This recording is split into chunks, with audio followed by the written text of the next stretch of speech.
La parole est à Rémy Pointreau.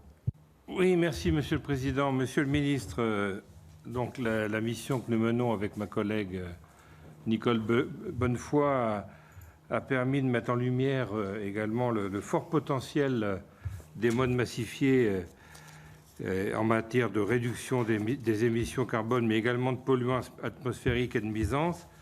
Il ne faut pas bien sûr opposer les modes, et il est clair que renforcer la compétitivité du fer et du fluvial, qui ne représente, je vous rappelle, qu'à peine 15%, voire 14% du fret de marchandises, eh bien c'est un levier puissant de transition écologique.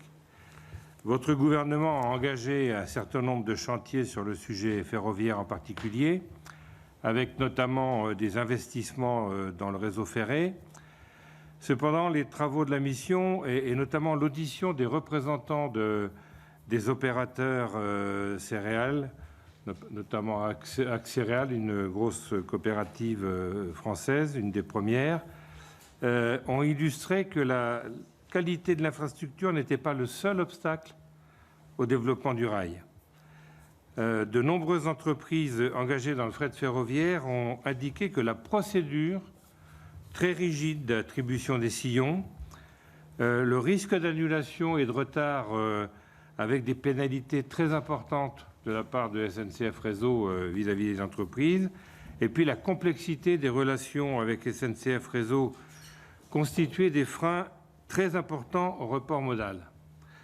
Alors que nos pratiques de consommation évoluent et demandent toujours davantage d'immédiateté, le ferroviaire doit devenir un mode à la fois flexible et réactif s'il veut rester pertinent et concurrencer la route. Il paraît donc évident que SNCF Réseau doit réformer son mode de fonctionnement. Est-ce qu'elle en a la volonté? Je l'espère.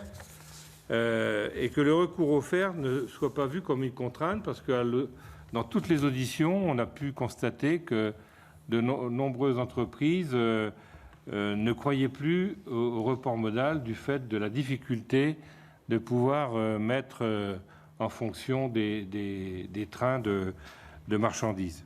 Alors, Monsieur le Ministre, quelles sont vos orientations pour renforcer la souplesse et la qualité de service du rail, afin que ce mode puisse enfin correspondre aux vrais besoins des entreprises? Pour répondre, pour finir, à Monsieur le sénateur Cointreau, là aussi je ne reviens pas sur tout ce que nous faisons pour la compétitivité du fer et du mode fluvial. Quelques chiffres quand même. J'avais dit tout à l'heure 11 milliards du plan de relance, 5 milliards pour le ferroviaire, mais des investissements considérables sur les infrastructures portuaires. On voit bien que, en général, les marchandises ne transitent pas par le rail parce que les connectivités aux grands pôles d'échanges multimodaux, notamment les ports, sont mal réalisées. Nous avons réinvesti beaucoup sur l'outil portuaire.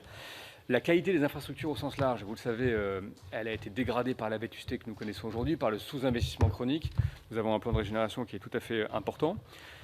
La disponibilité des sillons, c'est un sujet complexe parce qu'en réalité, avec la croissance du TGV, là je parle du mode ferroviaire, la croissance du TGV, l'extension des horaires et les travaux de rattrapage, nous savons très bien que nous avons un réseau qui, jusqu'en 2023 au moins, subit, notamment la nuit, beaucoup de travaux et donc diminue la disponibilité des sillons.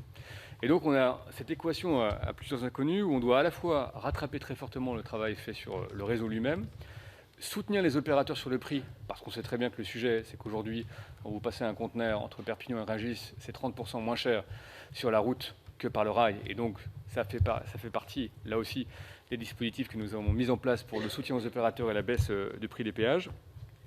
Et puis, évidemment, nous assurer que l'opérateur du réseau, SNCF Réseau, remplisse son office, fait sa tâche, lui-même subissant, ou en tout cas mettant en œuvre de très grandes transformations. Donc, nous essayons de mener tout ça de concert, mais j'avais eu l'occasion de le dire, c'est un travail énorme qui est fait actuellement, avec des améliorations de qualité de service qui ne se verront finalement qu'à compter de 2023, tant les travaux sur le réseau sont considérables. Voilà en quelques